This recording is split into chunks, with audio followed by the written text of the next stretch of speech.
ம். டாக்டருக்கு அந்நேரம் கொடுப்போம். ஓகே. எப்பொழுதோ நாங்கள் செய்திகளுக்குள் இணைத்து செல்வோம். பல செய்திகள் வந்து விழும், கேளுங்க. கேள்விக்கணுகளும் பெற்றெல்லாம் மூன்று மூன்று செய்தி வாசிப்பாளர்கள், திங்கள் செவ்வாய் செய்தியாளர்கள், நகுலவதி தெளித்தவர்கள் மற்றும் புஷ்பகலா பிரபாகரர்கள் நேற்றைய செவ்வாய்க்கிழமைக்கான செய்திகளுடன் செல்வி நித்யானந்தன் அவர்கள் ஓடி வருகின்றார்கள். முதல் நேற்றைய செய்திகளை கேட்போம். வணக்கம் வாங்க. உற்சாகமான இரவு வணக்கம். சன்ரைஸ் இரவு செய்திக்காக இணையவள செய்தி தொகுப்புடன் நெதர்லாந்தில் இருந்து செல்வி நித்யானந்தன். நாளொன்றுக்கு 2500 கடவுச்சீட்டுகளை வழங்க நடவடிக்கை எடுக்கப்பட்டுள்ளதாக பொது பாதுகாப்பு அமைச்சர் ஆனந்த விஜயபால தெரிவித்துள்ளார். ஊடகத்துக்கு கருத்து தெரிவித்த அமைச்சர், இதற்கு முன்னர் நாளொன்றுக்கு 1200 கடவுச்சீட்டுகள் மட்டுமே வழங்கப்பட்டதாக குறிப்பிட்டுள்ளார். அவசரமாக வெளிநாடு செல்ல வேண்டியவர்கள் கடவுச்சீட்டு பெறும் தனி கருமப்பீடம் திறக்கப்பட்டிருப்பதாக குறிப்பிட்டுள்ளார். கருமப்பீடத்திற்கு சமர்ப்பிக்கப்பட்ட விண்ணப்பங்கள் குழுவினரால் பரிசீலனை செய்யப்பட்டு விரைவாக கடவுச்சீட்டுகளை வழங்க நடவடிக்கை எடுக்கப்படும் என அமைச்சர் விஜயபால தெரிவித்தார். சட்டவிரோதமாக கொண்டுவரப்பட்ட 45,87,000 ரூபாய் பெறுமதியான வெளிநாட்டு சிகரெட்டுகளுடன் 2 சந்தேக நபர்கள் கட்டுநாயக்க விமான நிலையத்தில் வைத்து விமான நிலைய நகர காவலரால் போதைப்பொருள் தடுப்பு பிரிவினரால் நேற்றைய தினம் கைது செய்யப்பட்டுள்ளனர். கம்பளை கவுளகல பிரதேசத்தில் கடத்தப்பட்ட பாடசாலை மாணவி நேற்றைய தினம் அம்பாரவையில் கண்டுபிடிக்கப்பட்டதோடு கடத்தலில் ஈடுபட்ட சந்தேக நபரும் நகர காவலரால் கைது செய்தார். இன்றைய தினம் தைப்பொங்கல் திருநாள் கொண்டாடப்பட்டு வரும் நிலையில் தமிழக முதல்வர் மு.க.ஸ்டாலின் பொங்கல் வாழ்த்தினை தெரிவித்துள்ளார். பொய்யான வாக்குறுதிகளை கெஜ்ரிவால் அறிவிப்பதாகவும் ஜாதிவாரி கணக்கெடுப்பு குறித்து எந்த வார்த்தையும் பேசவில்லை என காங்கிரஸ் மந்திரியான எதிர்க்கட்சி தலைவருமான ராகுல் காந்தி விமர்சனம். இத்தாலி நாட்டின் தீவு ஒன்றில் 32 ஆண்டுகள் தனியாக வாழ்ந்த நபர் அதை விட்டு வெளியேற்றப்பட்டு 3 ஆண்டுகளின் பின் மரணமடைந்துள்ளார். சுவிஸ் இத்தாலி எல்லையில் பனிச்சறுக்கு விளையாடச் சென்ற 5 பேர் பயங்கர பனிச்சறுக்கில் சிக்கிக் கொண்டார்கள். அவர்களில் 3 பேர் பரிதாபகரமாக பலியாகிவிட்டதாக செய்திகள் வந்திருக்கின்றன. ஜெர்மனியில் தேர்தல் நெருங்கி வரும் நிலையில் 2வது பெரும் கட்சியாக வெற்றி பெறலாம் என கருதப்படும் கட்சி ஒன்றும் புலம்பெயர்ந்தோரை மொத்தமாக நாடு கடத்த திட்டம் வைத்துள்ளதாக தகவல் வெளியாகி இருக்கின்றது. வடகொரிய வீரர்கள் உக்ரைன் வசம் சிக்கும் சூழல் ஏற்பட்டால் தற்கொலை செய்து கொள்ளுமாறு அதிபர் கிம் உத்தரவிட்டுள்ளதாக கூறப்படுகின்றமை அதிர்ச்சியை ஏற்படுத்தியுள்ளது. ரஷ்யா உக்ரைன் இடையிலான போர் இப்போது தீவிரமடைந்துள்ள சூழலில் ரஷ்யாவுக்காக 10,000 வடகொரிய வீரர்கள் போரிட்டு வருவதாக கூறப்படுகின்றது. உக்ரைன் மீதான படையெடுப்பு 3 ஆண்டுகளாக நீடித்து வரும் நிலையில் தற்பொழுது ரஷ்யாவுக்கு ஆதரவாக வடகொரிய வீரர்களும் களமிறங்கியுள்ளார்கள். வெளியான தரவுகளின் அடிப்படையில் கிட்டத்தட்ட 300 வடகொரிய வீரர்கள் கொல்லப்பட்டதாகவும் 2700 பேர்கள் காயமடைந்ததாகவும் தெரிய வந்துள்ளது. நைஜீரியாவில் பல போராட்ட குழுக்கள் உருவாகியுள்ளதாக அரசு தரப்பில் பல கடுமையான நடவடிக்கைகள் மேற்கொள்ளப்பட்டு உள்ளது. நைஜீரியா வடகிழக்கு மாநிலமான போர்னோவில் ஒரு வார இறுதியில் நடந்த தாக்குதலில் குறைந்தது 40 விவசாயிகள் கொல்லப்பட்டதாக அரசாங்க அதிகாரி ஒருவர் தெரிவித்துள்ளார். வடக்கு கிழக்கு போர்னோ மாநிலத்தில் இஸ்லாமிய போராளிகள் என்ற சந்தேகப்படும் தீவிரவாதிகளின் தாக்குதல் குறைந்தது 40 விவசாயிகள் கொல்லப்பட்டிருப்பதாக தெரிய வந்துள்ளது. அமெரிக்கா லாஸ் ஏஞ்சல்ஸை ஒட்டி பாலிசெட்ஸ் பகுதியில் செவ்வாய்க்கிழமை இன்றைய தினம் காட்டுத்தீ பரவ ஆரம்பித்திருக்கின்றது. வேகமாக பரவி அப்பகுதியை முழுவதும் சுற்றி வளைத்து தீயினால் காற்றில் அடர்புகை மற்றும் துகள் மாசுக்கள் கலந்திருக்கின்றன. இந்த நிலையில் மருத்துவ அவசர நிலை அங்கு அறிவிக்கப்பட்டிருக்கின்றது. பாதிக்கப்பட்ட பகுதியில் இருந்து 1.8 லட்சத்துக்கு மேற்பட்ட மக்கள் பாதுகாப்பிற்காக வெளியேற்றப்பட்டுள்ளதாக தகவல் வெளியாகி இருக்கின்றது. எலான் மஸ்கின் எக்ஸ் தளம் தனது செயற்கை நுண்ணறிவு துறையில் புதிய அத்தியாயத்தை அறிமுகப்படுத்தியுள்ளது. சமீபத்தில் அறிமுகப்படுத்தப்பட்ட குரோக் AI என்ற புதிய செயலியானது பயனர்களுக்கு ஒரு புதிய அளவியான உரையாடல் மற்றும் படைப்பாற்றல் அனுபவத்தை வழங்குகின்றது. குரோக் AI பயனர்களுடன் இயற்கையான உரையாடல் மேற்கொள்ளப்படும் வகையில் அமைக்கப்பட்டிருப்பதாக தெரிய வந்துள்ளது. தொடர்வது விளையாட்டு செய்திகள். 2025 ஆண்டுக்கான IPL கிரிக்கெட் தொடரில் பஞ்சாப் அணிகளின் தலைவராக ஸ்ரேயாஸ் ஐயர் நியமிக்கப்பட்டுள்ளார். அடுத்த மாதம் நடைபெறவுள்ள ஐசிசி சாம்பியன் கோப்பைக்கான ஆஸ்திரேலிய அணி அறிவிக்கப்பட்டுள்ளது. இரண்டாவது குழந்தை பிறந்ததால் மற்றும் முழங்கால் காயத்தை நிர்வகிக்கவும் இலங்கைக்கு எதிரான டெஸ்ட் தொடரை பெட் கமின்ஸ் தவறவிட்டிருந்தார். காயம் காரணமாக கேசில்வுட் இந்தியாவுக்கு எதிரான டெஸ்ட் தொடரில் இரண்டாவது போட்டிக்கு பின்னர் தொடரில் இருந்து விலகியிருந்தார். இந்த நிலையில் பெட் கமின்ஸ் மற்றும் கேசில்வுட் இருவரும் ஐசிசி சாம்பியன் கோப்பைக்கான ஆஸ்திரேலிய அணிக்கு திரும்பியுள்ளார்கள். IPL 18வது சீசன் எப்பொழுது எங்கே தொடங்குகிறது என்பது குறித்த தகவல் வெளியாகி இருக்கின்றது. IPL 2025 தொடரின் முதல் போட்டி வரும் 21ஆம் தேதி கல்கத்தாவில் நடக்க உள்ளது. இறுதிப் போட்டியும் அதே மைதானத்தில் மே 25ஆம் தேதி நடைபெறும் என அறிவிக்கப்பட்டுள்ளது. அதே நேரத்தில் மகளிர் பிரீமியர் லீக்கின் 3வது சீசன் பிப்ரவரி மாதம் முதல் மார்ச் 2ஆம் தேதி வரை நடைபெறும் என தீர்மானிக்கப்பட்டுள்ளது. இத்துடன் செய்திகள் நிறைவடைகின்றன. நன்றி, வணக்கம். நன்றி, வணக்கம். இனிய மாலை வணக்கம். சூரியோதயம் சன்ரைஸ் செய்திப்பாகம் 197 நவுலவதி தில்லை தேவன். லண்டன் செய்திகள். வடக்கு ஸ்கொட்லாந்தில் ஒரு குக்கிராமம் ஒன்றில் கூடிய குளிர், அதாவது குக்கிராமம் ஒன்றில் கடந்த வியாழன் இரவு 18.7 பாகை மைனஸ், அதாவது குறைந்த வெப்பநிலையாக, அதாவது குளிரான வெப்பமாக இருந்ததாகவும், இது 2010 ஆண்டில் இருந்து இதுவரை 15 ஆண்டுகளின் பின்னர் இங்கிலாந்தில் குளிரான தை இரவாக இது கணிக்கப்படுகிறது என்று பிபிசி செய்திகள் தெரிவிக்கின்றன. பிரித்தானியா காவல்துறையின அதிகாரி பணி நீக்கம். பாலியல் ரீதியான மோசமான தடைக்காக அவர் சக ஊழியரை லண்டன் காவல்துறை பணி நீக்கம் செய்துள்ளது. லண்டனில் வெள்ளத்தில் அடித்து செல்லப்பட்ட வீடுகள்.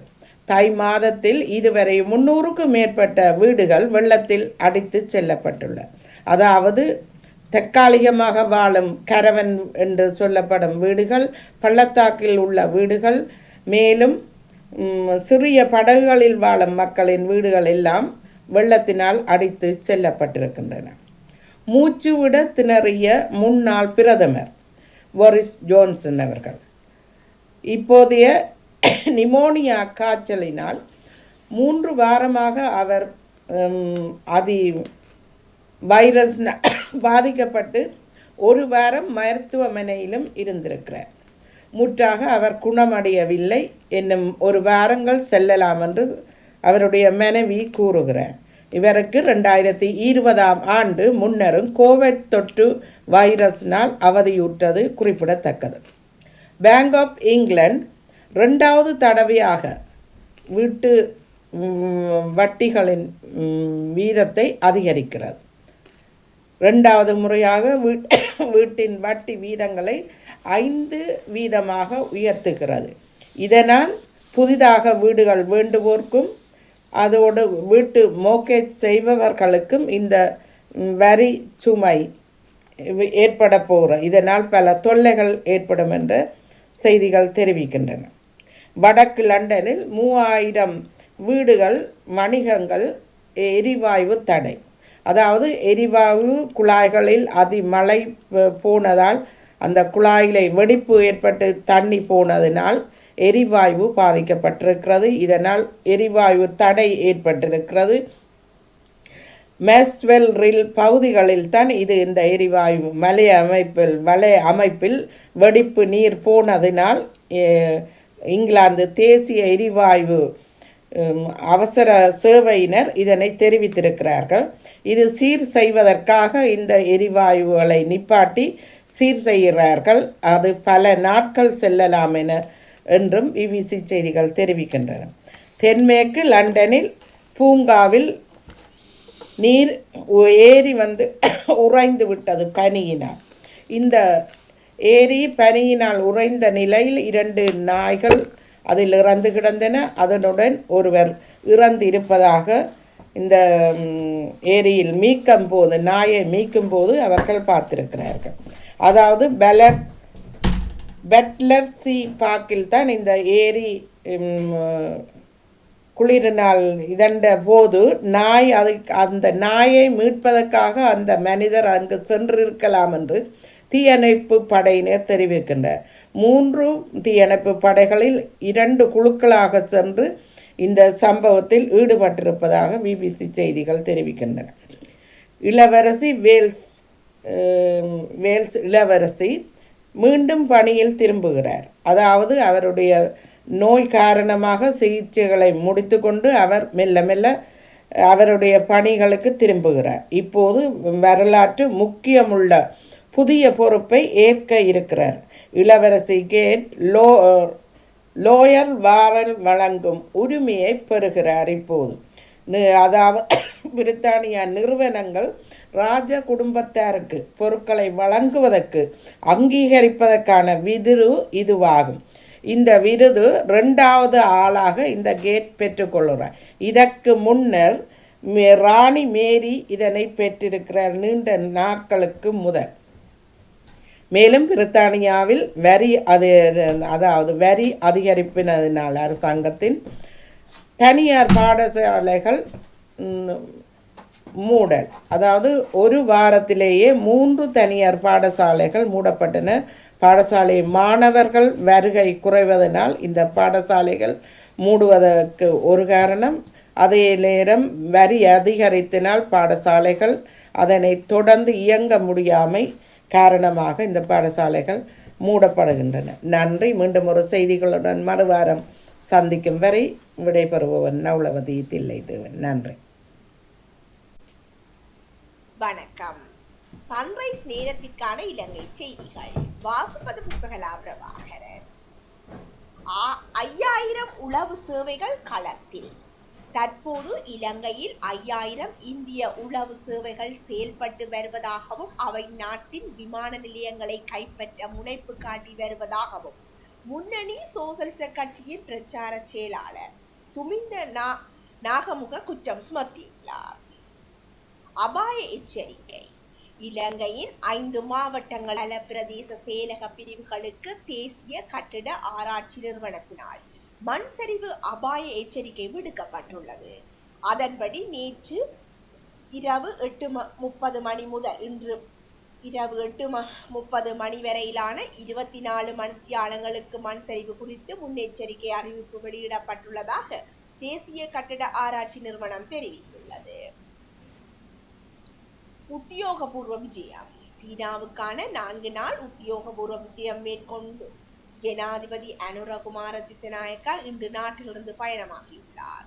சீன ஜனாதிபதி ஜின்பிங்கின் அழைப்பின் பேரில் ஜனாதிபதி அனுரகுமார திசநாயக்க நாளை முதல் 17ஆம் திகதி வரை சீனாவுக்கு உத்தியோகபூர்வ விஜயம் மேற்கொண்டுள்ளார். இந்த விஜயத்தின் போது ஜனாதிபதி அனுரகுமார திசநாயக்க சீன ஜனாதிபதி ஜின்பிங் மற்றும் சீன பிரதமர் கியாங் மற்றும் ராஜதந்திரிகளை சந்திக்க உள்ளார். அரசாங்கம் வெளியிட்டுள்ள வர்த்தகமானி அறிவிப்பு. தற்போது நடைமுறைப்படுத்தப்பட்டுள்ள எரிபொருள் வரிகளை திருத்தங்களை அரசாங்கம் அதே நிலையில் பேணுவதற்கு தீர்மானித்துள்ளது. நிதி அமைச்சர் என்ற வகையில் ஜனாதிபதி அனுரகுமார திசாநாயக்கவினால் இது தொடர்பான வர்த்தகமானி அறிவிப்பு வெளியிடப்பட்டுள்ளது. இதன்படி 2024 ஜனவரி 1ஆம் திகதி முதல் 1 லிட்டர் பெட்ரோலுக்கு 72 ரூபாவும் 1 லிட்டர் ஓட்டோ டீசலுக்கு 50 ரூபாவும் சூப்பர் டீசலுக்கு 57 ரூபாவும் வரியாக அறவிடப்படுகின்றது. இந்நிலையில் ஜனாதிபதி வெளியிட்டுள்ள வர்த்தகமானி அறிவிப்பின்படி 2025 ஜனவரி 11ஆம் திகதி முதல் தொடர்புடைய வரிகள் அதே முறையில் பேணுவதற்கு முடிவெடுக்கப்பட்டுள்ளதாக அறிய வந்துள்ளது. கையெழுத்து போராட்டம். தமிழ் அரசியல் கைதிகளை விடுதலைக்காகவும் நீண்ட காலமாக தடுத்து வைக்கப்பட்டுள்ள அரசியல் கைதிகளை விடுதலை செய்யுமாறும் அரசிடம் கோரிக்கை வைத்து வடக்கு கிழக்கு தழுவிய ரீதியில் கையெழுத்துக்களை சேகரிக்கும் போராட்டம் தன் தொடர்ச்சியாக இன்று திருகோணமலையில் கையெழுத்து சேகரிக்கப்பட்டுள்ளது. திருகோணமலை சிவன் கோவில் அடியில் குறித்த நிகழ்வானது முன்னெடுக்கப்பட்டுள்ளது. இதேவேளை வடக்கு கிழக்கு ரீதியில் கையெழுத்துக்களை சேகரித்து ஜனாதிபதி அனுரகுமார திசாநாயக்கவிடம் சட்டமா அதிபரிடமும் கையளிக்க உள்ளதாகவும் போராளிகள் நலன் குறிச்சங்கத்தினர் தெரிவித்துள்ளனர். சிவாலயத்தில் திருவெம்பாவை பாடல். கிட்டத்தட்ட 90,000 ஆண்டுகளுக்கு பின்னர் பொலனறுவை சிவன் கோயிலில் திருவெம்பாவை பாடல் தங்கு ஒளியுடன் இனிமையாய் ஒலித்துள்ளதாகவும் தைப்பொங்கலை முன்னிட்டு பொலனறுவை சிவன் கோயிலில் இன்று விசேட வழிபாடுகள் நடைபெற்றுள்ளன. அதன் ஒரு கட்டமாகவே திருவெம்பாவை பாடல் பாடப்பட்டுள்ளது. இதன் போது ஏராளமான பக்தர்கள் கலந்து கொண்டு சிறப்பு வழிபாடுகளில் ஈடுபட்டுள்ளனர். சோழர் காலத்திற்கு பின்னர் மீண்டும் இன்று அந்த சூழலில் திருவெம்பாவை பாடல் பாடப்பட்டமை மனதுக்கு ரம்யமாக இருந்ததாகவும் பக்தர்கள் தெரிவித்துள்ளனர். இத்துடன் இன்றைய இணையவள தொகுப்பின் செய்திகள் நிறைவடைகின்றன. நன்றி, வணக்கம். மிக சிறப்பு, மிக்க நன்றி. திங்கள் பொழுதுக்கான செய்திகளுடன் புஷ்பகலா பிரபாகரன் அவர்கள் மற்றும் நகுலவதி திலைத்தேவன் அவர்கள், தொடர்ந்து நேற்று செவ்வாய் பொழுதுக்கான செய்திகளுடன் செல்வி நித்யானந்தன் அவர்கள் ஆகியோர்கள் இணைந்திருந்தார்கள். மிக சிறப்பு, நிறைய செய்திகள் வந்தபடி இருந்தது. எல்லோருக்குமே நிறைந்த வாழ்த்துக்களை கூறிக்கொள்கின்றோம். ஆனால் இலங்கை செய்திகளில் இப்போ இந்த ஓட்டோ அதுகளுக்கெல்லாம் இந்த ஸ்டிக்கர் ஒட்டுறதெல்லாம் இப்போ இல்லாமல் போகுதല്ലോ, அது வரை அந்த செய்தி அந்த பக்கம் நீங்கள் தர இல்லை. அதை இப்போ இங்கேயும் அந்த காரைகளுக்கெல்லாம் அந்த முன்னுக்கு அந்த இதுகள் முடிகிற ரோட்டெக்ஸ் அப்படி எல்லாம் ஒட்டி இருந்தது தான். இப்போ அதெல்லாம் இல்லை, ஒட்டக்கூடாது. ரேடியோ அதுகள் எல்லாம் கொஞ்ச நாளா கலட்டி தண்டிக்கணும், சத்தம் போடக்கூடாது, அந்த கோன் எல்லாம் கலட்டி தாண்டவ. இப்ப கோன் திருப்பி போட்டு இருந்தவ பழையபடி திருப்பி எல்லாம் கொஞ்சம் இல்லை கலட்டி பின்னால் அந்த விளம்பரங்கள் ஸ்டிக்கர்ஸ் எல்லாம் நிறைய ஆக்சிடென்ட்கள் ஏற்படுதுன்னும் அப்புறம் முன்னுக்கு இருக்கிறதால அந்த கண்ணாடிகள் தெரியாமல், அது நல்ல விஷயம் அது. அப்போ அதெல்லாம் இப்போ வந்திருக்கு. ஒருத்தட்ட செய்திகளும் அது வர இல்லைனும் சில வளையனும் அமல்படுத்த